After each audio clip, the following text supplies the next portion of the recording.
오늘 우리에게 주시는 하나님의 말씀은 고린도전서 15장 51절에서 54절까지 있는 말씀입니다.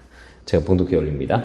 보라, 내가 너희에게 한 가지 신비를 알리노니 우리가 다 잠자지 아니하고 마지막 나팔소리가 날 때에 눈 깜짝할 사이에 순식간에 다 변화되리라.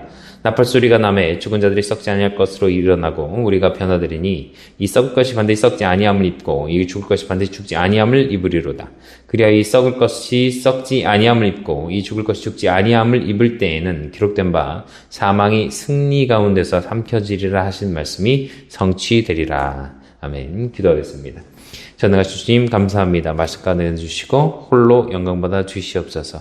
전해지는 말씀이 주님의 말씀만 되게 도와주시고 인도하시고 붙잡아 주시옵소서. 감사님 예수 그리스도 이름으로 간절히 기도드립니다. 아멘. 오늘 종말은 무엇인가 두 번째 시간인데요. 오늘은 이 재림에 대해서 얘기할 건데 종말의 시작점이 어디일까? 종말의 시작점. 그러니까 지난주는 이제 재림의 징조라고 그러죠. 종말의 징조 같은. 그러니까 종말의 시작점은 뭐야? 재림인 거예요. 재림. 예수님 다시 오시는 때 그때가 종말의 시작점이 되는 겁니다. 예수님 오시면 종말인 거예요. 그 다음부터 이제 이어지는 것들이 있는데 예수님이 어디에 오시는 것이 종말이냐? 이게 제가 늘 말씀드리지만 성경은 대상자가 있어요. 교회가 있고 유대인이 있습니다. 이스라엘 백성들이 있어요. 구약에 있는 내용 중에 많은 내용들이 교회에 하는 이야기는 아니잖아요. 그렇죠? 구약에 있었던 아브라함이나 이삭이나 야곱을 보면서 우리가 교훈을 얻고 다윗을 보면서 또는 선지자들의 이야기를 보면서 하나님 어떤 분이신가를 알고 깨닫고 그걸 통해서 우리가 잠언이나 시편이나 이런 걸 보면서 은혜는 받을 수 있지만 사실 구약에 있는 내용들은 교회에 하신 말씀은 아닌 거잖아요. 누구에게 하신 말씀인가요? 구약은 이스라엘, 유대인들에게 하신 말씀이에요. 지금도 유대인들은 신약을 볼까요? 안 볼까요? 안 봅니다. 신약을 정경으로 인정을 안 해요. 그러니까 우리는 구약도 신약도 정경으로 인정하고 그것을 받아들이고 믿는데 우리 믿는 자들에게 하신 말씀은 어디냐? 예수님께서 하신 말씀과 예수님께서 부활 승천하신 이후에 사도들을 통해서 이루어진, 그래서 사도를 통해서 적혀 내려가진 신약에 대한 내용들을 우리가 우리에게 하신 말씀이다 라고 생각하고 믿는 거죠. 물론 신약에서도 유대인에게 하신 말씀도 있습니다만은 그래도 우리가 신약에서 우리에게 주신 말씀들을 우리가 이해하고 그래서 그 교회에게 하신 말씀과 유대인에게 하신 말씀을 구별할 줄 알아야 된다는 거예요. 그래서 이 종말도 마찬가지예요. 예수님 재림도 마찬가지입니다. 재림하실 때에 우리가 그것을 언제가 우리 크리스천들의, 우리 그리스도인들의 마지막이고 종말이고 또 유대인들의 종말이 언제이고 이게 구별이 된다는 걸 알아야 되는 거예요. 자, 그러면 예수님께서 다시 오시는 거를 뭐라고 해요? 재림이라고 하잖아요. 예수님께서 다시 오신다라고 할 때에 첫 번째로 다시 오시는 어디로 다시 오시냐? 공중으로 다시 오신다는 거예요. 그래서 재림을 첫 번째 재림 뭐예요? 공중 재림입니다. 공중으로 오신다는 거예요. 이 땅으로 바로 오시지 않고 공중으로 오신다. 이렇게 생각하는 거예요. 그래서 그리스도인들은 예수님을 어디서 보냐? 공중에서 봅니다. 그럼 유대인들은 예수님을 어디서 볼까요? 공중에서? 유대인 중에서 크리스찬이라면 공중에서 볼 수 있겠죠. 그런데 일반적으로 유대인들, 자기들의 선민이라고 생각하는 선택된 민족이라고 생각하는 그 민족들은 어디서 보느냐? 예수님을 지상에서 만날 가능성이 크겠죠. 혹은 유대인들이 환란을 겪거든요. 그 환란이 7년이라고 봅니다. 그 환란 중에 죽은 사람들 그때 죽은 사람들은 표를 받지 아니하고 그때 신앙을 지키는 환난을 통과한 사람들, 그들은 다시금 주님을 만나게 되는 거죠. 나중에. 이게 이해가 되세요? 네. 그러니까 그리스도인과 유대인은 예수님 만나는 시점이 다르다. 그걸 기억하시면 됩니다. 공중에서 주님을 만난다. 그러면은 생각해 보세요. 공중에서 만나는 사람들은 어떤 사람들일까요? 어떤 사람들? 죽은 사람? 살아있는 사람? 어떤 사람들일까요? 생각해 보세요. 공중에서 만난 사람들은 죽은 사람이에요? 살아있는 사람이에요? 예? 죽은 사람, 살아있는 사람? 예? 공중에서 만나는 사람들은요, 이미 셋째 하늘에 가 있는 사람들과 여기서 살아있는 크리스천입니다. 그 모두가 공중에서 주님을 만난 거예요. 그러면 이미 셋째 하늘에 있는 사람들은 어떻게 되는 거예요? 주님과 함께 내려옵니다. 그러면 휴거되는 사람들은 죽은 사람, 살아있는 사람, 올라가는 사람들. 올라가야 될 거 아니에요, 공중으로. 그래야 공중에서 만날 거예요. 지상에서 만나지 않고 공중에서 만난다니까. 네?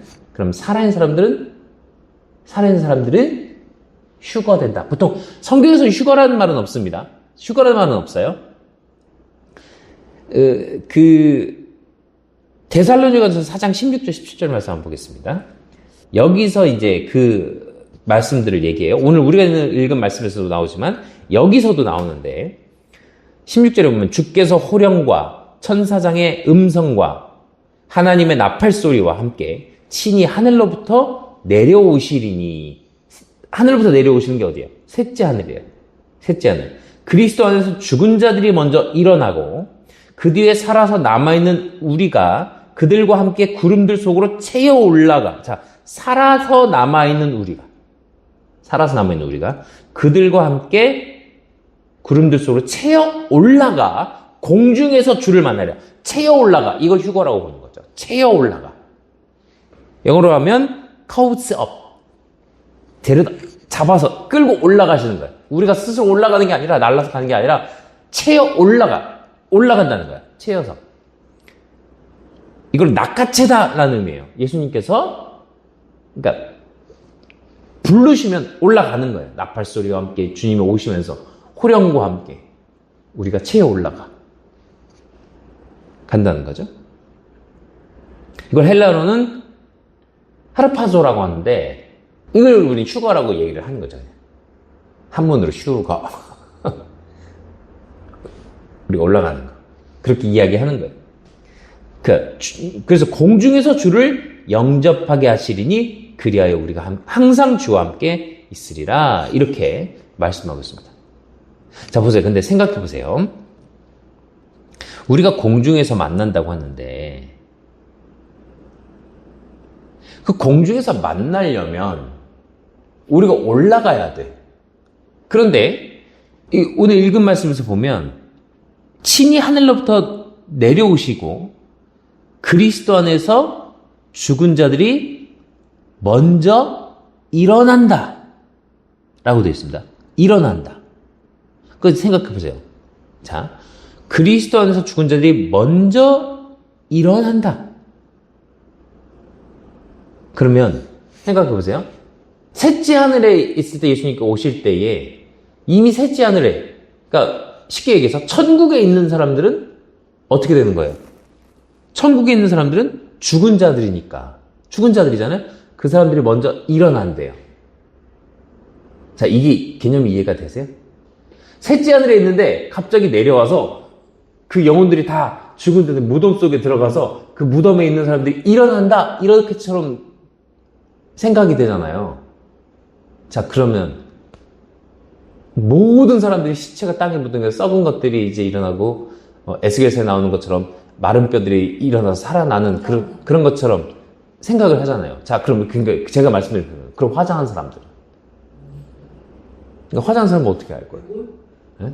그럼 유골이 막 가루가 된 게 막 붙어서 일어난다는 거예요?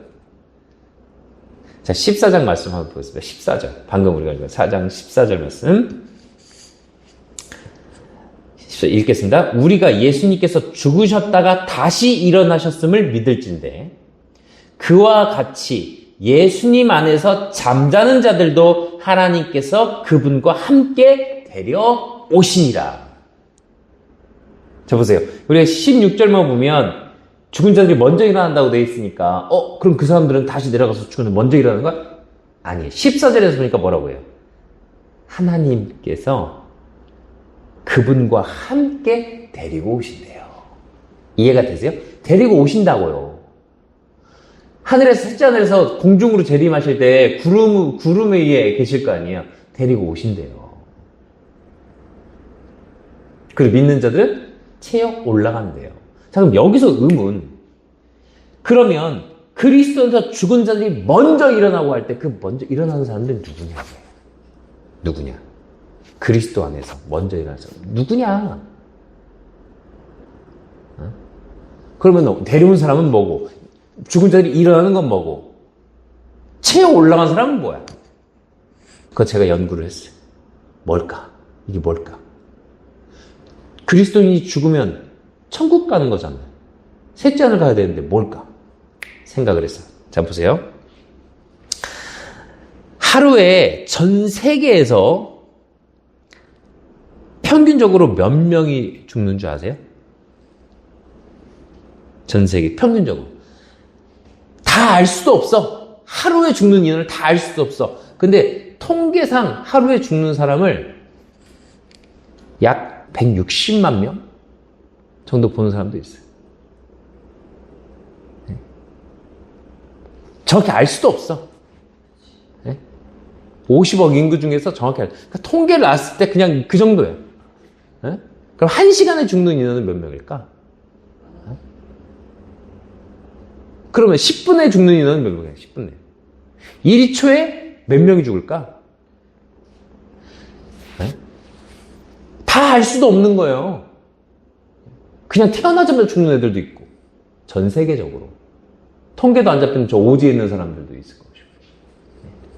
자, 보세요. 그리스도 안에서 내가 믿었어요.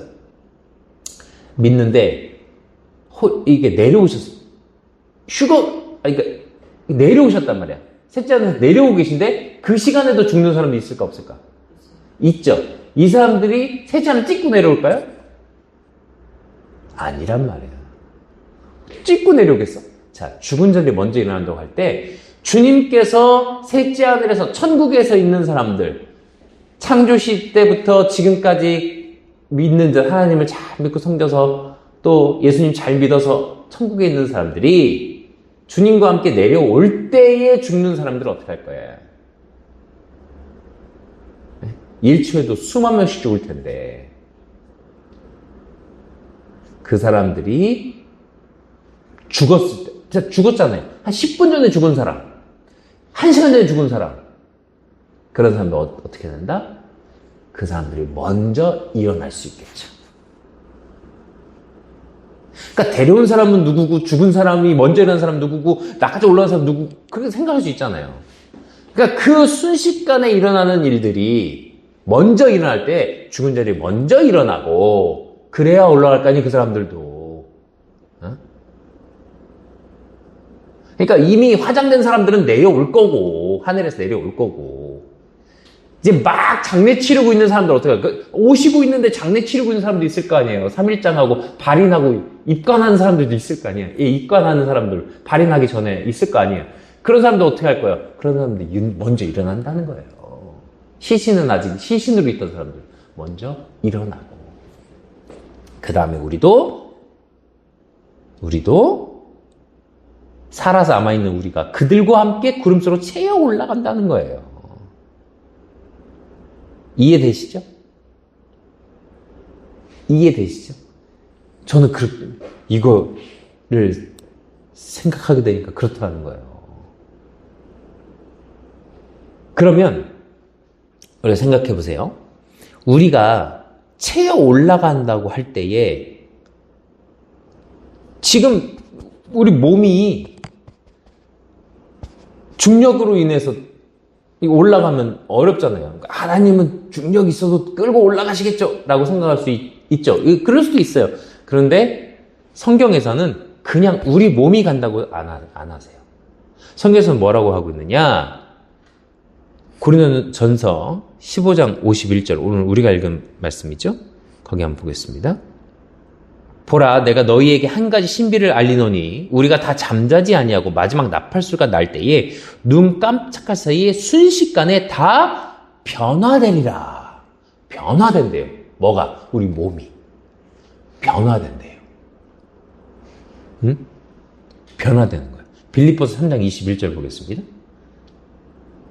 그분께서는 모든 것을 자기에게 복종시키실 때 사용한 능력을 발휘하사 우리의 천한 몸을 변화시켜 자신의 영광스러운 몸과 같게 만드시리라. 자, 영광스러운 몸과 같게 만드시래요. 예수님의 영광스러운 몸, 그게 언제예요? 예수님 영광스러운 몸, 언제일까요? 영광스러운 몸, 언제예요? 부활하신 이후죠.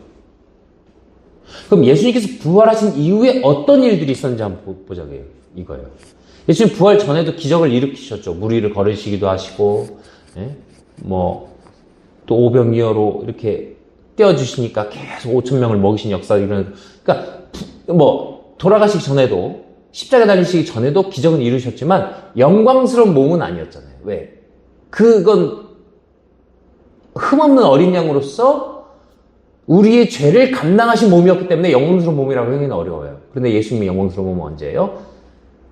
나 대신 다 피를 쏟아내어 주시고 십자가 달려 돌아가시고 죽으시고 부활하신 이후에 그 몸 찬란했을 때 그 살아나신 그 모습을 봤을 때 너무 빛나서 바라보지 못했을 정도의 그 몸 천사처럼 된 그 몸이 어떤 몸이냐? 그거를 부활체라고 얘기를 합니다. 부활하신 몸, 그게 영광스러운 몸이에요. 그때 어떤 일이 있었냐? 부활하신 이후에 그 모습은 요한복음 20장 한번 보겠습니다. 그때 그 몸이 어떤 몸이었느냐? 20장 19절에 그 뒤 같은 날, 곧 주의 첫날 저녁 때에 제자들이 유대인들을 두려워하여 모인 곳들의 문들을 닫았는데, 자, 문들을 다 닫았죠? 닫았다는 건 뭐예요? 잠궜다는 거예요. 누가 밖에 열 수 없게 닫았다. 왜? 두려워서 닫았는데 예수님께서 오셔서 한가운데 서서 그들에게 이르시되, 자 보세요. 문을 잠갔는데 예수님께서 오셨대요. 뭐예요? 벽을 혹은 문을 통과하신 거죠. 통과하신 거예요. 자, 그러면 유령 같을 수 있잖아. 자, 벽을 통과하셨는데 유령 같을 수 있어요? 유령은 눈에 안 보이죠. 근데 눈에 보여. 눈에 보이는데 통과해. 이해되세요? 이게 부활의 몸이에요. 부활의 몸. 26절에 보면 여드레가 지나서 그분의 제자들이 다시 안에 있을 때에 도마도 그들과 함께 있더라. 그때 문들이 닫혔는데, 또 닫혔죠. 잠궜다는 얘기예요, 이것도. 닫혔는데 예수님께서 오셔서 한가운데 서서 이르시되, 닫혔는데 또 오셨어. 벽을 통과하신 거예요. 예수님의 부활의 몸. 자, 보세요. 근데 27절에 그 뒤에 도마에게 이르시되 내 손가락을 이리 내밀고 내 두 손을 보며 내 손을 이리 내밀어 내 옆구리에 넣으라. 뭐예요? 만질 수 있는 몸이죠. 그렇죠? 옆구리에 넣을 수 있을 정도예요. 자, 벽은 통과하셨는데 눈으로는 보여. 근데 몸은 만질 수 있어. 또 이 몸으로 식사도 하셔요. 먹기도 한단 말이에요. 자, 그럼 부활체는 어떤 부활체예요? 어떤 몸이에요? 벽을 통과한 신비한 몸인데 먹기도 하는 몸이고 옆구리에 넣을 수 있는 몸이에요. 그리고 예수님께서 승천하시죠? 어떤 몸으로 승천하시는 거예요? 부활하신 그 몸으로 승천하시는 거예요. 그러니까 일반적인 우리의 몸과 다른 부활의 몸은 영광스러운 몸이 되는 거예요. 우리가 그렇게 변화된 다음에 데리고 올라가시는 거예요. 이해가 되세요? 그러니까 뭐가 먼저예요? 변화되는 게 먼저예요. 올라가는 게 먼저가 아니에요. 변화돼야 올라가는 거예요. 변화되지 않으면 못 올라가는 거예요. 그 휴거된 사람들은 뭐예요? 어떻게 된 거예요? 부활체가 된 다음에 올라가는 거예요. 그래서 채어 올라가는 사람들은 부활의 몸으로, 예수님께서 부활의 몸, 영광스러운 몸으로 먼저 변화가 되는 거예요. 그리고 너희가 다 후련히 변화된대잖아요. 너희가 다 순식간에 변화된대잖아요. 그러니까 내 안에 성령님이 계신 사람들만 변화돼서 올라갈 수 있다. 이해가 되시죠? 그래야 공중에서 주님을 만나볼 수 있게 된다는 겁니다. 그러니까 우리 다음 주에 또 휴가에 대해서 또 계속 이어서 얘기를 할 건데, 이 공중재림과 이어지는 부분이 뭐예요? 바로 이어지는 부분이 바로 휴거에 되는 거예요. 공중 들림이죠. 그러니까 예수님께서 공중에 재림하시기 때문에 우리는 공중으로 들림 받는 거예요. 우리가 이렇게 바라만 보는 게 아니라 주님께서 공중으로 오실 때에 우리가 그곳에서 주님을 만나게 되는 것이죠. 정확한 위치가 어디냐? 라고 할 때에 그 위치가 아마도 구름 속일 것이라 이렇게 생각을 하게 됩니다. 그래서 우리가 주님을 만나고 그곳에서 이제 나중에 말씀드릴 거지만 상급 심판을 받게 되고 그 이후에 혼인잔치가 벌어지는 거예요. 그래서 우리를 믿는 자를 뭐라고 하세요? 그리스도의 신부라고 하시죠. 교회를 신부라고 하는 거예요. 왜? 혼인잔치, 결혼할 사이거든요. 지금은 어떤 상태? 약혼한 상태. 약혼. 나중에 결혼할, 약속되어 있는, 결혼을 하기로 약속되어 있는 그런 상태가 된다는 겁니다. 우리가 변화되는 그날을 기대하면서 살아가는 우리 성도님 되시기를 소망합니다. 기도하겠습니다.